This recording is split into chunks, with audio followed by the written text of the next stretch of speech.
자, 오늘은 예수님의 포도원 비유를 우리가 살펴보려고 합니다. 포도원 비유. 포도원 주인이 포도원을 다 가꾸고 다 만들어서 농부에게 이렇게 위탁을 한 거죠. 뭐 세를 줬다고 이렇게 볼 수가 있습니다.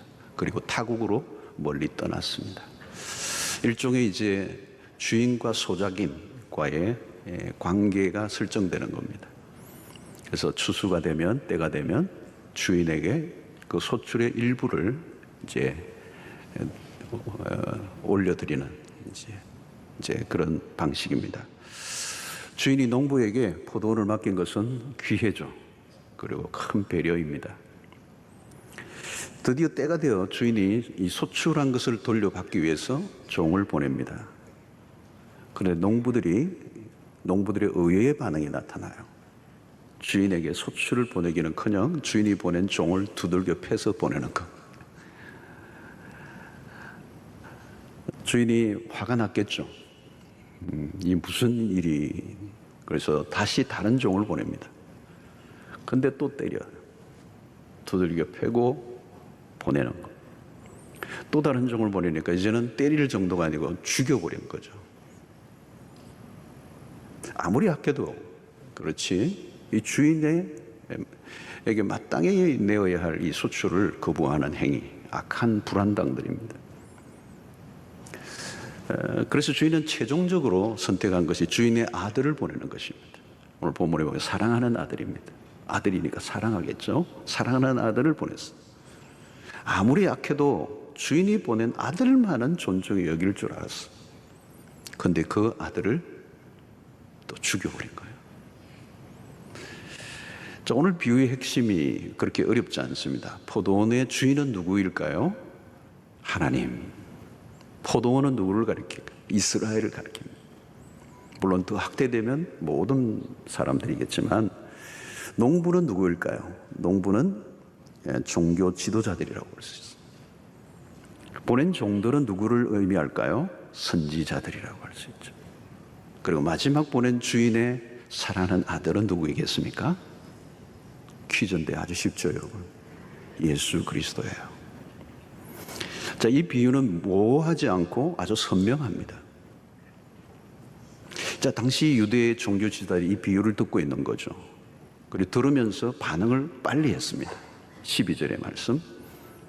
그들이 예수의 이 비유가 자기들을 가리켜 말씀하신 줄 알고 잡고자 하되 무리를 두려워하여 예수를 두고 가니라. 여러분, 종들을 때리고 죽이고 주인의 아들까지 죽인 자가 누구인가를 금방 알 수 있어요. 자, 오늘 이 비유에서 핵심적인 것 가운데 하나가 주인이 종들을 계속 보내는 작업입니다. 자, 이것은 구약에서 하나님이 선지자들을 계속 보내심을 의미하고 있습니다. 선지자를 보내신 목적은 하나님의 뜻을 전달하기 위해서, 하늘의 계시를 땅에 전달하는 이 통로가 바로 선지자들의 역할이었습니다.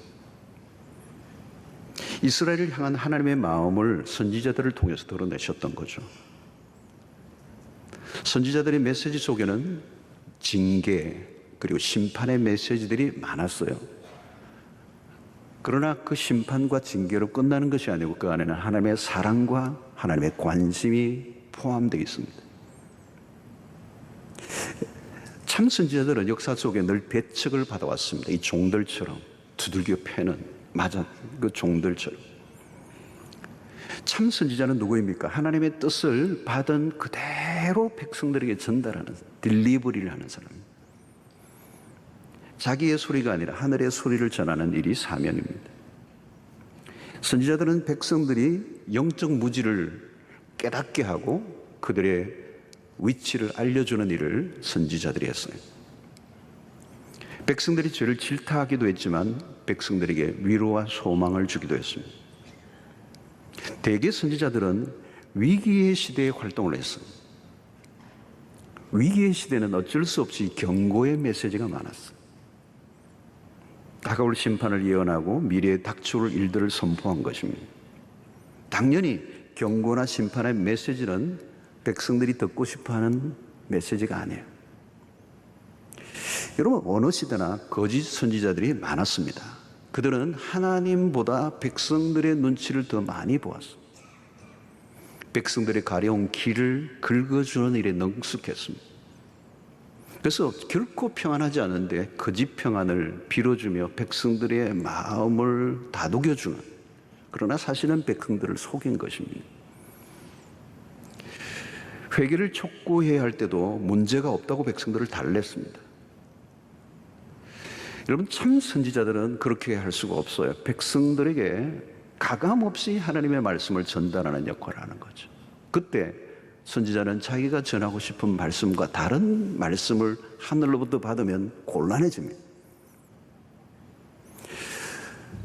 그럼에도 불구하고 자신이 전하고 싶은 메시지를 전해서는 안 돼요. 하나님이 들려주신 말씀을 전해야 되는 거죠. 문제는 선지자가 전하는 이 메시지와 백성들의 기대가 일치하지 않을 때입니다. 그때 충돌이 일어나는 겁니다. 사실 여러분, 이 설교 자리도 충돌이 많이 일어납니다. 이 충돌을 완화시키려고 너무 설교자가 애를 쓰면 이제 변질될 가능성이 많죠. 사실은 주일 설교 때마다 굉장히 많은 영적인 전쟁이 벌어지고 있죠. 때로는 선지자들이 백성들의 거부 그리고 거친 항의, 저항에 부딪히게 됩니다. 때로는 신변의 위협이 직접 찾아오기도 합니다. 구약의 선지자 가운데 예레미야 같은 선지자는 가장 대표적인 인물입니다. 혹독한 시련을 당합니다. 참 선지자들은 여호와의 말씀을 전하다가 옥에 갇히기도 하고 얻어맞기도 하고 때로는 죽임을 당하게 됐습니다. 오늘 예수님의 비유 그대로입니다. 멀리 가지 않아도 돼요. 세례 요한. 그는 외치는 자의, 광야에 외치는 자의 소리였습니다. 세례 요한이 누구예요? 주인이 마지막으로 보낸 종입니다. 이 비유에 의하면. 그런 사명을 받은, 하나님의 말씀을 있는 그대로 전할 때 찾아오는 것은 인기 없는 설교자입니다. 인기가 없는 설교자. 참 선지자의 메시지는 인기가 별로 없어서 역사 속. 백성들에게 인정이나 위로를 구하는 순간 사명은 위태로워집니다. 선지자의 사명은 철저히 하나님의 편에 서 있어요. 제사장의 사명과는 달라요. 제사장은 백성의 편에서 하나님에게로 나아가는 중보자라면 선지자는 철저히 하나님의 편에 서서 말씀을 전해요. 오늘 우리의 조국 강단에는 이 선지자적 메시지가 많이 실종되어 있습니다. 선지자는 용기가 필요해요. 하나님에게서 받은 말씀을 백성들이 알아듣지 못해도 그대로 전해야 합니다. 그때 충돌이 일어날 수밖에 없는 거죠. 그래서 강력한 저항을 받으면 결국은 세례 요한과 같이 목이 잘려 젊은 날 죽고 말죠. 성도 여러분, 교회사는 순교의 역사입니다. 순교, 피 위에 교회가 세워졌어요. 피가 없었으면 교회는 세워질 수 없습니다. 사라졌습니다. 그 피는 무엇입니까, 여러분? 하나님의 말씀을 있는 그대로 선포하다가 죽은 사람들. 역사 속에. 시대의 저항에도 타협하지 않고 전하다가 죽어간 말씀의 종들이 한둘이 아니기 때문에 그들은 외로웠고 철저히 고립되어 있었고 철저히 시대 속의 오해를 받았어요. 그럼에도 하나님은 그들의 종들을 보내시고 끊임없이 말씀을 보내셨어요. 오늘 우리가 이렇게 말씀을 자유롭게 듣고 있다는 것은 놀라운 축복, 놀라운 축복. 지금 하나님의 말씀이 여러분들의 귀에 들려지고 있습니까? 그냥 귀에 들려는 게 아니라 우리의 내 심령에 깊이 들려지고 있다면 하나님의 은혜가 임했다는 것입니다. 하나님은 때로는 설득하시기도 하고 때로는 권면하시기도 하고 때로는 명령하시기도 하고 때로는 경고하시기도 합니다. 반역하며 도발적으로 나와도 주인은 분노하고 그들을 응징하지 않습니다. 그래도 종을 또 보내십니다. 때려 보냈는데도 종을 또 보냈어요. 말씀에 대한 반응을 하지 않아도 또 보내셔요. 말씀을 계속 보내시는 거예요. 여러분, 우리는 가끔 느끼는 것 중에 하나님은 악한 자에 대해서 너무 관대하신 것 아닌가. 아니, 소출을 주인이 원했는데 그 종들을 때려보내고 죽여보내면 그건 죽여야지. 그대로 두십니까? 이렇게 저렇게 악한 인간, 거의 끝난 얘기인데 왜 저렇게 질질 꺼십니까? 왜 심판하지 않습니까? 그런데 오늘 이 본문을 보면 악에 대해서 그렇게 즉각적으로 심판하지 않았어요. 하나님은 오래 참으시는 분이에요. 하나님의 인내가 아니면 여기 살아남을 자가 한 사람도 없어요. 하나님의 인내. 그러나 여러분, 이 하나님의 인내를 오해하거나 악용해서는 안 돼요. 인내라는 말 안에는 끝이 있다는 의미입니다. 끝은 오게 되어 있습니다. 자, 오늘 이 비유의 절정은 무엇인가 하면 주인이 마지막으로 보낸 아들입니다. 악한 자들이 그 아들마저 죽이고 말았어요. 이 아들의 죽음은 비유의 클라이막스입니다. 자, 이 아들을 죽이는 과정을 보면 우발적이지 않아요. 의도적입니다. 죽인 의도가 아주 악해요. 7절 8절에 보면 그 농부들이 서로 말하되 이는 상속자니 자 죽이자. 그러면 그 유산이 우리 것이 되리라 하고 이에 잡아 죽여 포도원 밖에 내던졌느니라. 최악입니다. 그들은 종이든 아들이든 가리지 않았습니다. 그래도 아들만은 죽이지 않을 줄 알았어요. 그런데 주인의 아들마저 무참하게 죽었습니다. 여기서 우리는 십자가를 만나게 되죠.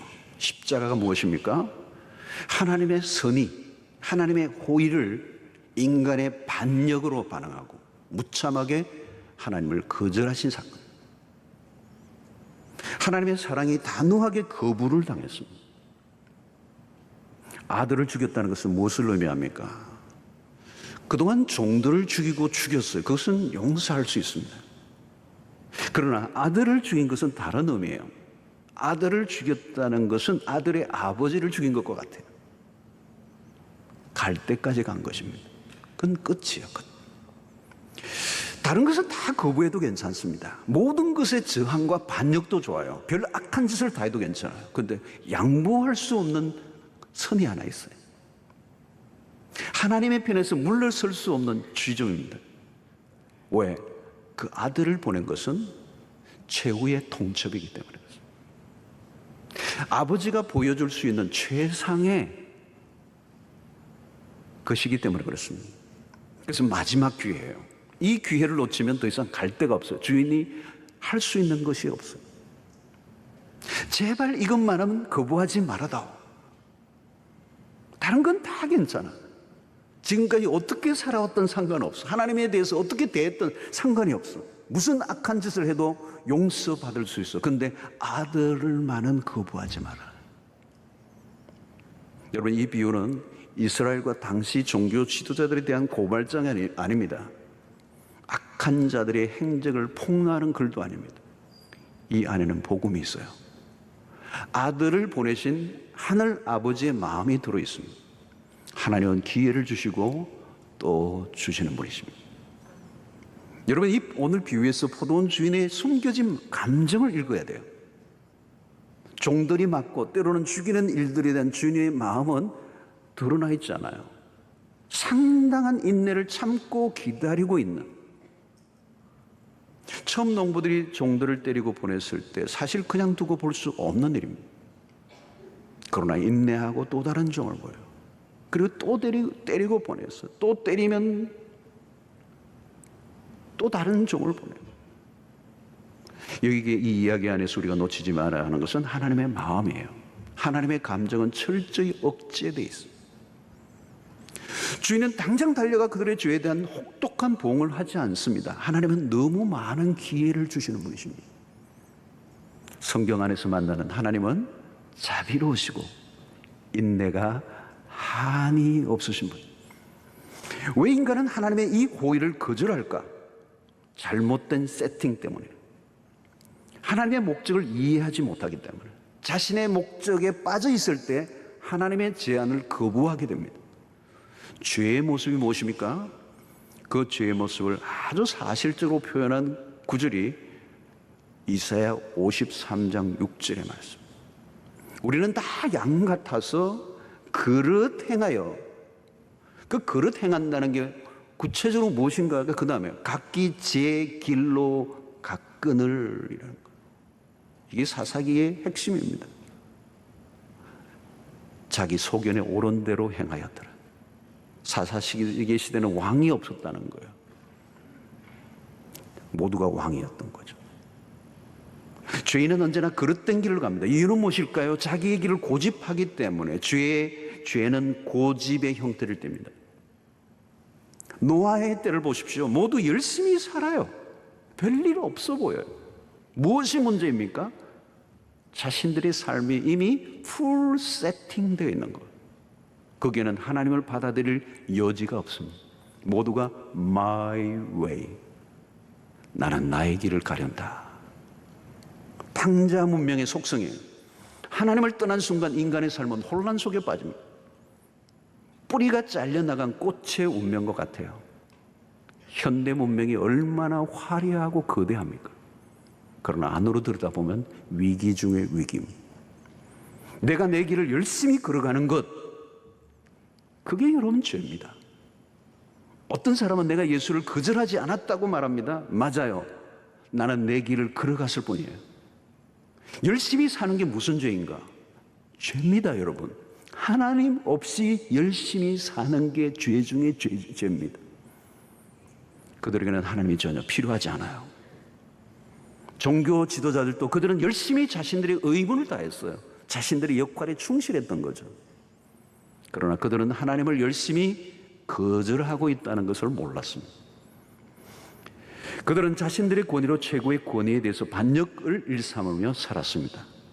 하나님이 제시하신 것을 거부하는 것, 하나님이 제시하신 최상을 거부한 죄, 예수를 거부한 죄, 복음을 거부한 게 죄예요. 하나님의 사랑을 거절하는 것이 죄 중에 죄입니다. 가장 큰 죄는 하나님이 보내신 예수 그리스도를 거부하는 것. 예수 그리스도는 마지막 기회이죠. 구원의 다른 길이 없기 때문에. 사랑하는 성도 여러분, 지금은 은혜의 때입니다. 기회가 주어져 있어요. 여러분, 말씀이 내 귀에 들려지고 있다면 은혜. 하나님이 우리에게 어떻게 다가오시는 겁니까? 하나님이 우리에게 다가오시는 것은 말씀으로 다가오세요. 그러니까 말씀이 들려지고 있고 말씀이 내가 받고 있다면 하나님이 지금 은혜의 때라는 거예요. 자, 고린도후서 6장 2절을 보시면 이르시되 내가 은혜 베풀 때에 너에게 듣고 구원의 날에 너를 도왔다 하셨으니 보라, 지금은 은혜 받을 만한 때요. 보라, 지금은 구원의 날이로다. 여러분, 여기서 무슨 단어가 있어요? 지금, 보라, 지금은, 지금. 여러분, 이 지금이라는 이 말 안에는 뭐가 있어요? 언젠가 끝이 난다는 거예요. 지금이 계속되지 않는다는 거예요. 지금, right now. 그러므로 이 지금이라는 시간은 귀해.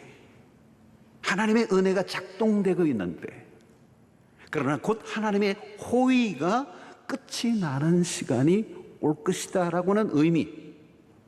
그래서 구원의 시간이 지금 진행되고 있지만 곧 심판의 날이 도래할 것이다. 이 시간은 하나님 안에 있고 이 시간은 하나님에 의해서 카운트다운이 되고 있고 이미 시작이 되었고 그 시간을 완료하실 하나님이시기 때문에 지금이라는 이 단어 안에는 긴박감이 있는 거예요. 그래서 바울은 오늘 보라 지금은 이것을 이 구절 안에 두 번 반복, behold, 아주 집중하라는 거죠. 이런 바울이 지금 습관적으로 하는 말이 아닙니다. 괜히 심리적으로 압박을 하기 위한 목적으로 이런 단어를 쓰고 있는 게 아니에요. 바울이 알고 있는, 바울이 지금 느끼고 있는 긴박감이. 사랑하는 성도 여러분, 우리는 이 비유에서 하나님의 마음을 읽어야 합니다. 예수님은 비유를 듣는 백성들이나 제사장들이 다 돌아오기를 바라셨어요. 종교 지도자들이 주님의 말씀을 듣고 온전한 반응을 하기 원하셨어요. 그러나 그들은 예수를 죽이기 위해 구체적인 모의에 들어갑니다. 예수님의 비유는 메시지가 선명합니다. 중요한 것은 듣고 난 다음의 반응이죠. 말씀을 받을 때 일어나는 반응이 중요합니다. 똑같이 말씀을 받는데 반응이 다르다는 거예요. 여러분, 말씀을 우리는 빛으로 비유를 많이 합니다. 빛이 똑같이 비추는데 어떤 데는 막 살아나는데 어떤 경우에는 그 빛이 비추니까 죽어버리는 거예요. 말씀의 빛이 비추어질 때 우리의 죄가 드러나요. 그러면 회개하는 사람이 있는가 하면 더 강팍해지는 사람이 있어요. 완강하게 저항을 하는 거예요. 말씀을 받을 때 막 화를 내는 거예요. 격렬하게 거부 반응을 보이는 거예요. 사랑하는 성도 여러분, 예수님의 공생은 한마디로 이런 시대였던 거죠. 성도 여러분, 예수 그리스도가 오시면 그야말로 잔치집이 열린 것 같아요. 그래서 요한복음 2장의 가나의 혼인잔치는 예수님의 첫 번째 이적입니다. 그 첫 번째 이적이 잔치집에서 벌어졌다는 사실은 굉장히 상징적인 의미가 있어요. 이미 유대 종교는 파장이에요, 파장. 잔치집이 다 끝이 나버려요. 포도주가 떨어져서 이제는 더 이상 기쁨도 없고 아무것도 없고 의무적 수행만 있는 힘없는 낡아버린 생명력 없는 유대 종교. 그 끝판에 예수 그리스도가 오시는 거예요. 그리고 예수 그리스도가 오시자 이제 잔치집이 열린 거예요. 생명의 축제가 열린 거예요. Anybody, 누구든지 나오기만 하면 기쁨을 회복하고 구원을 경험하고 살맛이 나고 변화가 일어나고 생명을 얻는 역사가 일어납니다. 그래서 그리스도를 우리는 그리스도의 신부됨을 비유하고 그리스도는 우리의 신랑 되신다. 이러면 찬송가에도 그거 있잖아요. 신랑 되신 예수께서. 결혼 안 한 자매들이 부르기 힘들어하는 곡인데 신랑이시다는 거예요. 그건 뭐예요? 잔치가 열렸다는 거예요. 그리고 누구든지 초대되었다. 잔치에 응하기만 하면 된다. 다른 조건은 없다. 복잡하지도 않다. 그리스도의 콜을 받아들이기만 하면 된다. 이게 복음이에요. 그리스도는 말씀으로 오셨습니다. 그리스도 오시기 전에는 말씀의 기근이었습니다. 여러분, 신약과 구약의 사이에 400년이라는 이 침묵기가 있어요. 말씀이 이스라엘에 끊겨버리는 거예요. 이스라엘 역사 속에 암흑기예요. 그러나 그 기근을 끝내고 그리스도가 오신 거죠. 그분은 누구이십니까? 말씀이신 분이세요. 그게 요한복음 1장에서 말하고 있는 말씀이 육신이 되어 우리 가운데 거하신 분이세요. 선지자들이 끊임없이 얘기했던 그 메시지, 그는 그림자에 불과했고 그 실체가 오신 분이 예수 그리스도예요. 말씀의 주인공이 나타나셨어요. 실체가 나타나셔서 그동안은 희미했어요. 그러나 이제는 선명해요. 이보다 더 확실한 실체는 없어요. 이제 누구든지 그리스도에게로 나오기만 하면 사는 길이 열린다는 거예요. 문은 활짝 열렸어요. 모두가 그를 환영하며 주 앞으로 나아갈 것 같았습니다. 그런데 안타깝게도 그 땅의 백성들이 그를 거부하는 거예요. 그리고 그 아들을 죽여버렸습니다. 오늘 이것은 역사에 반복되는 모습이기도 합니다. 사람들은 자기의 길을 걸어가려고 합니다. 그 길은 마침내 심판 앞에 서게 되죠. 여러분들은 지금 어떻습니까? 말씀 앞에 나는 어떤 반응을 보이며 살아가고 있는가? 사랑하는 성도 여러분, 그 말씀 앞에 나는 어떻게 반응하는가? 그 말씀을 받아들여도 되고 안 받아들여도 되는 말씀이 아니에요. 복음은 절대적인 것이기 때문에. 사랑하는 성도 여러분, 이 말씀이 말씀 그대로 받아들이기만 하면 놀라운 역사, 이 말씀의 위력이 있다는 거예요. 말씀의 씨가 떨어질 때 옥토에 떨어지면 어떻다고 그랬어요, 여러분? 30배, 60배, 100배의 결실을 거둔다. 여러분, 말씀은 그냥 떨어지지 않아요. 그것이 온전히 반응만 하면 놀라운 역사, 말씀의 위력이 일어난다는 거예요. 요한복음 15장 7절을 보십시오. 여러분, 너희가 내 안에 거하고 내 말이 너희 안에 거하면 무엇이든지 원하는 대로 구하라. 그리하면 이루리라. 말씀이 흡수되고 받아들여지지 않으면 꺾여진 가지예요. 아무 일도 일어나지 않아요. 말씀에 대한 반응이 우리의 삶의 현재요 미래, 말씀을 잘 받고 있는가? 그러면 복된 삶이에요. 혹시 이런 말씀이 귀에 잘 들어오지 않습니까? 그럼 틀림없이 내 안에 교만이 있는 거예요. 자아가 강한 것입니다. 말씀을 거부하는 것이죠. 내 인생 내가 살겠다는 것이죠. 사랑하는 성도 여러분, 하나님의 말씀이 나를 살리려고 주신 것이지 나를 죽이려고 주신 게 아니에요. 무슨 말씀이든지 내 귀에 들려지고 있다면 하나님이 나를 사랑하시고 나에게 기회를 주시고 있는 것입니다. 여러분, 돈줄이 끊기면 죽는 게 아니에요. 일시적인 실패는 될 수 있지만 망하는 건 아닙니다. 여러분, 불행하다는 것과 망한다는 것은 다른 얘기예요. 망하는 것은요 그냥 끝이에요. 우리는 때로는 인생이 불행할 수는 있어요. 그러나 끝은 아니에요. 하나님의 손 안에 있다면. 말씀이 끊기면 망한 것입니다. 불행한 게 아니에요. 길이 없어요. 계속 어둠 속에 그럴 수밖에 없어요. 사람들은 자신의 삶이 힘들어지면 발부둥을 치며 빠져나오려고 합니다. 그러나 더 미궁에 빠지죠. 우리의 발부둥으로 되는 것이 아니라 하나님의 빛이 그 인생 가운데 비춰줘야 말씀이 나를 건져주는 거죠. 세상에는 많은 길들이 있다고 속입니다. 아닙니다. 말씀은 하나예요. 진리는 하나예요. 요한복음 14장 6절에 예수께서 이르시되 내가 곧 길이요 진리요 생명이니 나로 말미암지 않고는 아버지께로 올 자가 없느니라. 내가 곧 그 길이요 그 진리요 그 생명이니. 여러분, 이게 근원이죠. 근원. 영이 흐려지면 근원은 놓치고 현상적인 것만 붙잡습니다. 그러면 삶은 혼란에 빠지고 맙니다. 여러분, 말씀이 늘 들려지는 게 아닙니다. 말씀이 끊기는 순간 어둠 속으로 빠져들어갑니다. 우리는 지금 마지막 때를 살고 있고 거대한 영적 전쟁이 벌어지고 있고요. 지금 마지막 추수기를 살고 있습니다. 아마도 예수님의 재림 그날이 오기 전에 우리는 마지막 대추수기가 있다고 그러죠. 오늘 시대일지도 몰라요. 아직은 하나님이 우리에게 기회를 주시고 있습니다. 말씀이 완전히 끊긴 것은 아닙니다. 감사하게도 한국 강단에서도 말씀이 완전히 끊긴 것은 아닙니다. 하나님의 말씀이 전해지고 있습니다. 말씀을 말씀대로 전하는 사명을 받은 종들이 있습니다. 어둠은 시작되지만 완전히 어두워진 것은 아니에요. 아직 구원의 문이 열려 있어요. 누구든지 믿음으로 반응하기만 돼. 언젠가는 이런 기회가 끝이 날 거예요. 완전히 어둠 속에 휩싸여버리는 날이에요. 더 이상 말씀이 들려지지 않는 날이 올 겁니다.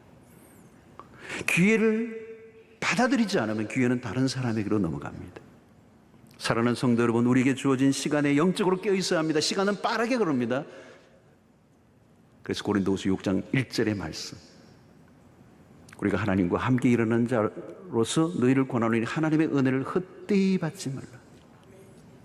보라 지금은 은혜 받을 만한 때요, 보라 지금은 구원의 날이로다 라고 했던 고린도후서 6장 2절 바로 앞절의 말씀이에요. 하나님의 은혜를 헛되이 받지 말라. 지금, right now, 지금, 나중은 없다. 지금 주어진 때가 은혜의 날이라는 사실을 잊지 말고 이 시간을 헛되이 보내지 말라. 어떻게 해야 되죠, 여러분? 그러면 여러분, 이미 우리는 구원받고 하나님의 이 부르심 앞에 반응하고 말씀을 따라 살아가는 사람이라면, 우리는 이미 기회를 잡은 자라면 이 기회를 얻지 못한 자들에게 이 기회를 가지도록 우리는 도와야 돼요. 특별히 우리의 자녀들에게 부지런히 말씀을 흘려보내는 거죠. 여러분, 기회가 있을 때요, 아이들 금방 자라요. 우리 애기 엄마들 이렇게 좀 빨리 자라라 그러는데 빨리 자라요. 금방 자라버려요. 금방 머리가 커요. 조금만 머리가 더 커도요, 부모 말 안 들어요. 말씀을 들려주고 싶어도 안 받아요. 세상의 영향을 받아버리면요, 강권적인 역사가 아니면요, 부모가 무슨 말을 해도 안 받아요. 게임 끝이에요, 여러분. 사춘기 이전에요. 어릴 때가 기회입니다. 성령이 여러분들 가운데 음성을 들려주시기 바랍니다. 크신 분들 난 모르겠어요. 그래도 주께서 은혜를 베푸시면 60이라도 돌아오십니다. 그러나 쉽지 않아요. 전도해 보세요. 어떤 분은요, 절대 안 믿어요. 우리가 할 수 있을 때 최선을 다해야 돼요. 때가 지나면 기회는 사라지는. 사랑하는 성도는 교회를 다니고는 있지만 아직도 예수에 대해서 마음 문이 열리지 않은 분이 혹시 있습니까? 뭐 교회에 대해서 욕하거나 뭐 목사에 대해서 욕하거나 막 뭐든지 하세요. 괜찮아요. 그러나 예수에 대한 거부감, 예수를 부정하지는 말아주세요. 예수는 하나님의 우리를 향한 최고의 사랑이에요. 그분의 우리를 향한 기회를, 그 아들마저 우리는 거부한다면 길이 없어요. 하나님하고 싸우면 우리는 못 이겨요. 그분의 유일한 우리를 향한 기회에 그것을 우리가 선택하는 것을 포기한다면 길이 없어요. 이미 예수를 받아들이고 믿음 안에 사는 분들이라면 이제 할 건 뭐예요? 복음을 전하는 거예요. 받아들이든 받아들이지 않든 상관없어요. 전하는 겁니다. 반응까지 내가 어떻게 할 수 없어요. 그러나 기회는 주어야 돼요. 예수 그리스도는 유일한 구원의 소망이 되신다고. 여러분, 예수를 전하면 외로울 수가 있습니다. 여러분, 이 종들이 하나님의 선지자들을 보낼 때 선지자들은 외로웠어요. 안 외우려고 하면 선지자 하면 안 돼요. 여러분, 우리 시대 속에 하나님의 뜻을 세상 속에 전달하려고 하면 우리는 외로워야 돼요. 여러분, 예수 입도 뻥끗 안 하면 그냥 적당하게 같이 어울려 살 수 있습니다. 그러나 예수를 전하는 순간 우리가 외로울 수 있어요. 그러나 전해야 그들이 믿을 수 있는 기회를 얻는 거예요. 그 기회는 주어야 돼요. 오늘 우리의 입술을 통하여 그 사명을 감당하기를 원하십니다. 코로나19를 맞으면서 기독교에 대한 적대적인 분위기가 좀 있었어요. 이게 여러 가지 소문도 있고 잘못된 것들도 있고 섞여 있고 그래요. 직장에서도 교회 가나 때로는 압력을 행하기도 하고, 그래서 때로는 우리는 주눅이 들 때가 있어요. 그러나 여러분, 내가 입을 열지 않으면 하나님의 이 구원의 뜻을 세상은 알 수가 없어요. 외롭기로, 때로는 손해보기로, 때로는 무시당해도 예수 그리스도는 유일한 구원자이시기 때문에. 사랑하는 성도 여러분, 이것이 믿는 자의 소명이에요. 후회하지 않기를 바랍니다. 지금도 마찬가지요. 예수 외에는 답이 없어요. 우리는 알고 있습니다. 하나님 없는 인생이 얼마나 공허한가. 그래서 우리는 주님 앞에 왔습니다. 그분이 나를 살리십니다. 그분이 유일한 구원자라는 사실을, 그분을 통하지 않고는 하나님께로 갈 수 있는 길이 없다는 사실을 우리가 알고 있기 때문에 예수 없이 허상을 쫓았던 우리의 인생을 내려놓고, 예수 이전에는 참 생수가 없어 늘 갈급했고 늘 허덕였는데 생수 대신 그리스도를 맛본 이후 우리의 인생은 달라졌어. 이 예수, 그분보다 더 존귀하신 분은 없습니다. 그분을 믿으세요. 그분을 높여드리세요. 그리고 그분을 전하십시오. 그때 하나님께서 하나님의 일들을 행하실 줄로 믿습니다. 우리 함께 기도하는 시간을 갖겠습니다.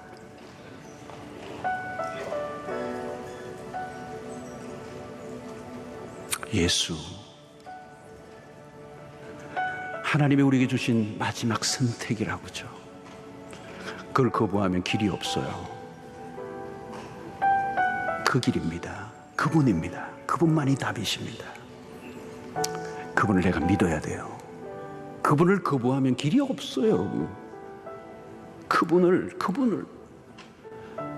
그리고 여러분, 이미 그분을 모신 분이라면 여러분 자녀에게 그 전해야 돼요. 입을 닫고 있으면 안 돼요, 여러분. 시간이 없어요. 시간이 없다고. 조금만 더 끄면 안 된다니까. 아무리 해도 안 돼요, 여러분. 나중에는 피눈물이 나요, 여러분. 구원의 문제예요, 여러분. 한순간에 뭐 다른 기회 놓친 거 다 괜찮아요. 하늘이 무너져도 괜찮아요, 여러분. 구원을 놓치면 안 되는 거예요. 영원을 결정하는 거죠. 시간이 없어요.